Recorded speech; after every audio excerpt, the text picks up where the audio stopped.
کم کر دیا جائے گا، اور ان مسجدوں کو خانہ کعبہ جو سب کا مرکز ہے، مرکز سے جوڑ دیا جائے گا، اور سب کو عزت سے اٹھا کر جنت میں لے جا کر سجا دیا جائے گا۔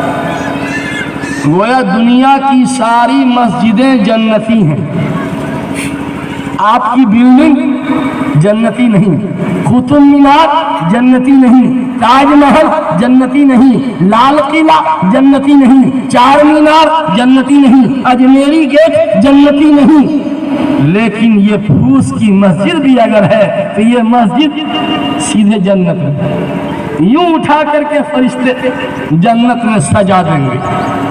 اب بتائیے کہ ہمارا جو پیسہ مسجد میں لگا، یہ پیسہ کہاں گیا؟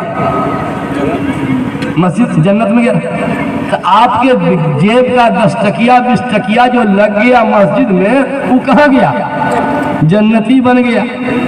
باقی پیسہ دکاندار کے جیب میں گیا، باقی پیسہ مٹھائی والے کے پاس، فرنیچر والے کے پاس، فریج والے کے پاس، فلاں کے پاس، فلاں کے پاس، لیکن جو پیسہ مسجد میں لگا وہ پیسہ بھی جنتی، اور جب وہ پیسہ جنتی تو وہ پیسہ جس نے دیا وہ بھی جنتی۔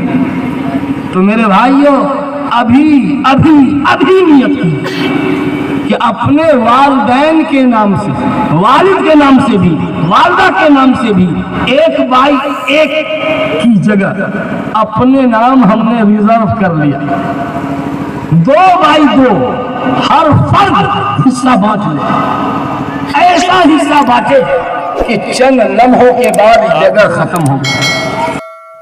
اسی طرح کی اور ویڈیوز پانے کے لیے اعجاز ہاشمی ندوی کو سبسکرائب کریں۔